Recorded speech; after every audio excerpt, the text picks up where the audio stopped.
From the moment King Charles III was born on November 14, 1948, the British monarchy was already a world soaked in history, ritual, and unspoken superstition. The palaces, castles, and quiet royal residences that shaped his childhood were beautiful in daylight, but at night, they turned into labyrinths of creaking corridors, cold spots, whispering halls, and centuries of ghosts who never learned to leave. Long before he ever imagined becoming king, Charles grew up with a strange truth that the public rarely hears. The royal family lives among the dead as much as the living. Even as a child, Charles was drawn to old rooms, forgotten staircases, and locked chambers the staff avoided. And every royal servant from the mid-20th century had the same warning. Never walk the palaces at night, sir. You never know whom you'll meet. This documentary begins not with mythology, but with testimonies, royal guards, footmen, nannies, chauffeurs, gardeners, and housekeepers, people who lived in the shadows of the crown and witnessed things that shook them. Their stories form the backbone of everything Charles has experienced. Ghosts of past kings and queens, restless servants, tragic royals, wandering soldiers, and spirits tied to centuries of duty, betrayal, and heartbreak. Some ghosts were harmless, soft footsteps, piano notes, the smell of perfume. Others were not. A few followed him for years, and one, connected to Princess Diana, never left him. This is the complete account, historical, terrifying, and based on real royal legends of the paranormal world surrounding the life of King Charles III. Charles' life has been defined by hauntings at different places. Sandringham Estate in Norfolk is one of the oldest and most personal royal residences. Unlike Buckingham Palace, which is a symbol, Sandringham is a home. It is also one of the most haunted palaces in the entire United Kingdom. From the outside, the estate looks peaceful, grand rooms, carved fireplaces, quiet gardens. But anyone who has lived there knows the truth. Sandringham has layers of spirits, stretching back more than 150 years. According to longtime royal staff, Charles' earliest haunting happened when he was around 5 years old. His nursery was located in the old part of the house, in a wing known for sudden temperature drops. One winter night, Charles woke to the sound of soft footsteps outside his door. Thinking it was his nanny, he sat up. The door opened slowly, but no one walked in. Instead, an icy draft swept through the room, lifting the curtains. Charles later described seeing a faint figure, a woman dressed in an old-fashioned maid's uniform, head slightly bowed, hands clasped. She didn't move. She simply stood there, staring, almost as if checking on him. The next morning, when Charles told the nanny, she froze. Several servants had seen the same woman in that corridor for decades, a maid who died in the 1800s after collapsing from overwork. Her spirit was known to appear in the nursery wing, especially when royal children were alone. The royal family kept it quiet, but within the staff, the story was an open secret. Another Sandringham haunting involved a repeated pattern. 3 slow knocks on Charles' bedroom window at exactly 3:15 am. According to the royal police assigned to night duty, no one ever stood outside. Guards checked the grounds, the garden, the roof, nothing. The knocking went on for several years. One officer later claimed he saw a shadowy figure near the window once, a tall man in Victorian clothing, with a thick beard and heavy boots. Many believe this was the spirit of King Edward VII, Queen Alexandra's husband, who died at Sandringham in 1910. He was known for walking the estate late at night. It seemed he never stopped. Charles grew up accustomed to things he couldn't explain. It wasn't superstition, it was daily life. Charles often recalled a childhood memory of waking in Buckingham Palace and hearing slow, heavy footsteps echoing down the long gallery. The sound was unmistakably human, measured, deliberate, pacing. But every time guards searched, the gallery was empty. Buckingham Palace is majestic in the day, but after midnight, it becomes one of the most terrifying places in London. The palace is said to be home to over 40 recorded ghosts, ranging from servants to royalty to soldiers. Charles experienced many of them. Historical records suggest the footsteps may belong to the ghost of King George III, who spent his final years wandering the palace, confused and talking to himself. Several guards have claimed they still hear him murmuring prayers or muttering names no one recognizes. When Charles was a teenager, He once spotted a dark figure standing near the entrance of the throne room late at night. He thought it was a guard. Then it walked through a wall. This part of the palace is believed to be haunted by a monk who died long before the palace was built. A monastery originally stood on the land, and the palace was constructed over the burial ground. Many staff members refused to walk that area alone after midnight. Charles never spoke publicly about this experience, but two royal footmen privately confirmed that he had asked staff to never schedule his late-night meetings near that part of the building. Balmoral Castle in Scotland is considered the heart of the royal family. It is also one of the most paranormally active royal residences, with a long history of sightings, strange lights, and footsteps. The most famous haunting is Queen Victoria, who stayed at Balmoral so often that her spirit is said to still roam the corridors. Charles encountered her ghost more than once. Queen Victoria is often seen dressed entirely in black, just as she appeared after Prince Albert's death. She walks the hallways with her head down, hands clasped behind her back, inspecting the servants. Charles once described to close friends seeing a small, dark figure drifting at the end of the hallway when he was in his late teens. He thought it was a staff member, but when he called out, the figure vanished through a closed door. Royal staff claim that Victoria appears most frequently in the same wing where Charles stayed as a young man. A phantom bagpiper is often heard playing outside Balmoral around dawn. Historically, Queen Victoria had her personal piper play each morning as a wake-up call. After his death, the sound never stopped. Charles reportedly heard it at least 3 times during stays at Balmoral, always early, always faint, and always from an empty courtyard. No source has ever been found. Clarence House, Charles' longtime residence before becoming king, has its own dark history. Built in 1825, the house has seen deaths, mourning, and war. One particular spirit, believed to be a former servant, has been spotted repeatedly. Royal guards have often heard light whistling coming from empty rooms. Charles supposedly encountered this ghost one late evening while walking to his study. He heard whistling behind him, turned, and saw a blurred figure at the end of the hallway, tall, thin, and holding something in his hand. When Charles stepped forward, the figure disappeared. Servants claim the ghost belongs to a footman from the early 1900s who was known for whistling cheerful tunes during work. He died in the house after slipping on the staircase. His spirit continued wandering the halls long into Charles's adult life. Kensington Palace is one of the oldest royal homes in London, and for centuries people have whispered that its long corridors and quiet rooms hide shadows from the past. According to palace staff and long-told stories, King Charles III also experienced strange moments here during his younger years. These incidents were never confirmed by the royal family, but they are widely shared by former workers, guards, and historians who study the palace's paranormal legends. One of the most repeated claims says that Charles often felt watched in the king's staircase area, especially late at night.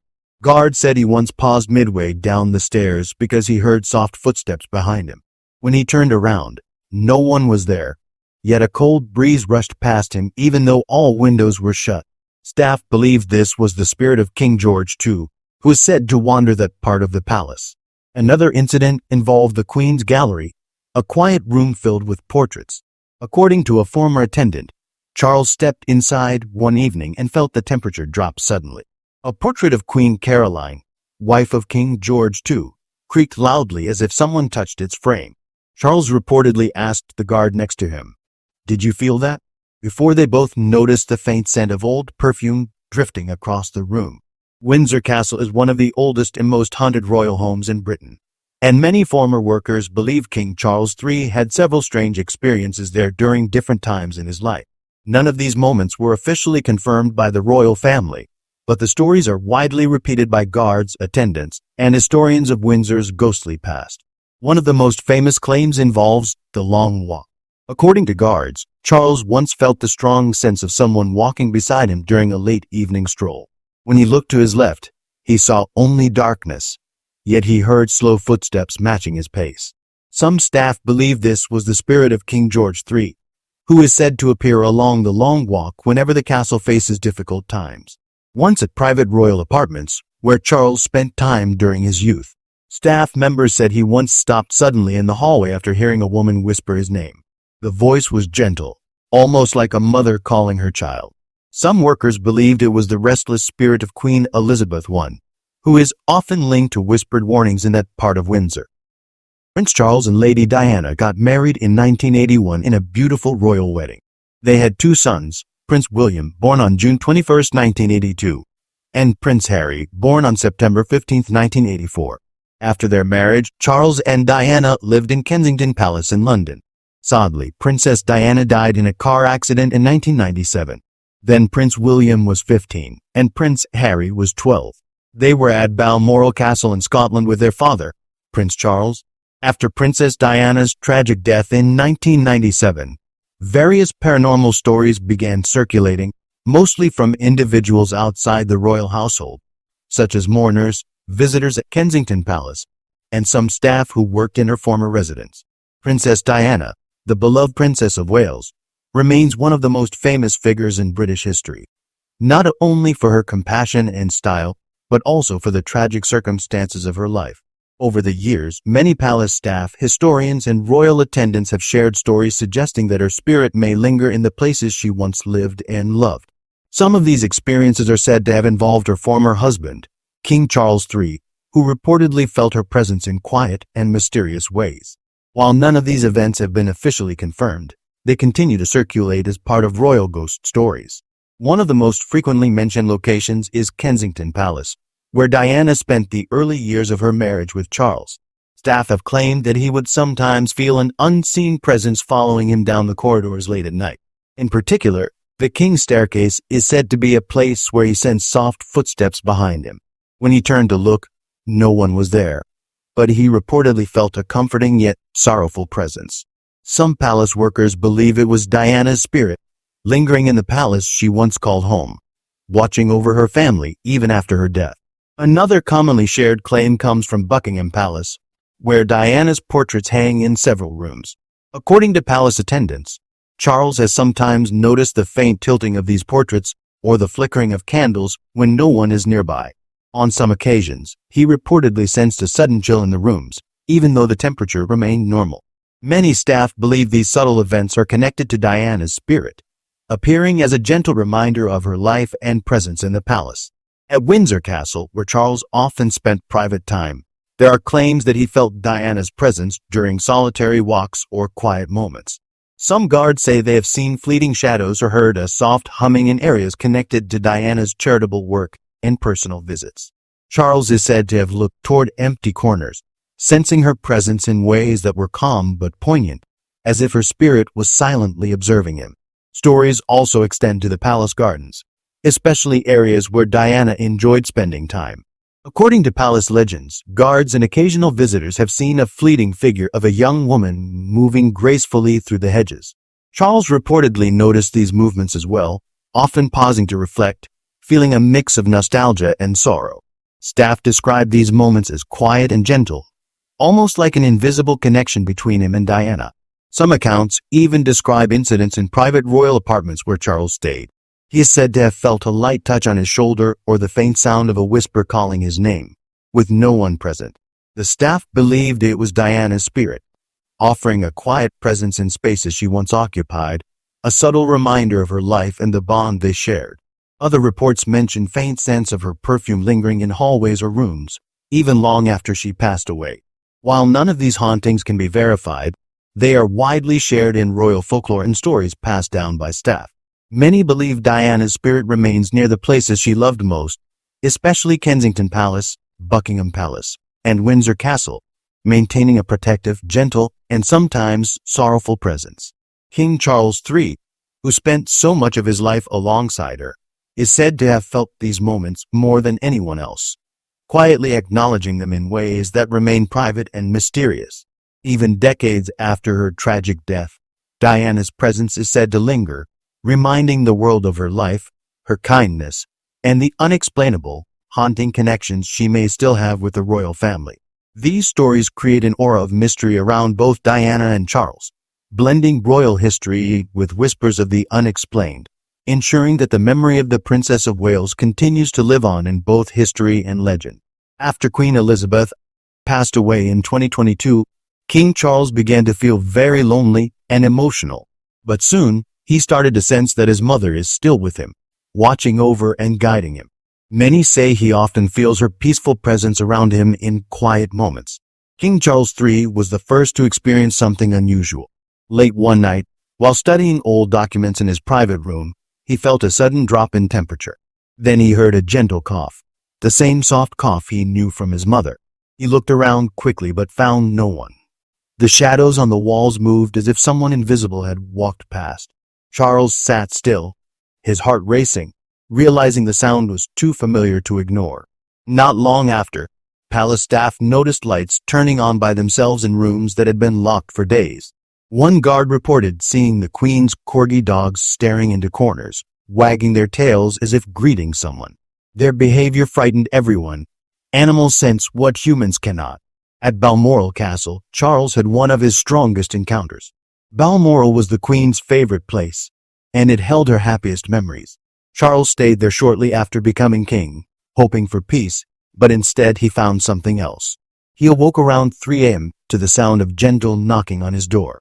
The knocking repeated 3 times, calm and steady. When he opened the door, no one was there, but he smelled the Queen's distinct lavender scent drifting through the hallway. Charles stepped outside his room, calling softly, "Mummy?" His voice trembled as he heard faint footsteps heading down the corridor. He followed, but the footsteps stopped suddenly, leaving heavy silence behind. The next morning, Charles told a trusted staff member about the event. The staff member admitted others had reported similar knocks at the same hour. Some believed the Queen visited the castle to ensure her son was handling the weight of the crown. Stranger things began happening to King Charles personally. During important meetings, he felt a gentle touch on his shoulder, as if someone stood behind him offering reassurance. He turned each time, only to find the room empty. Charles also dreamed of his mother often, dreams that felt more like visits. She appeared wearing her favorite bright suits, speaking without moving her lips, her voice echoing inside his mind. She always gave the same message: carry on with duty. These dreams became stronger after Charles visited the Queen's burial site in St. George's Chapel. While standing near her stone slab, he felt a cold breeze circle around him, even though the chapel was warm. His eyes filled with tears as he whispered a quiet goodbye.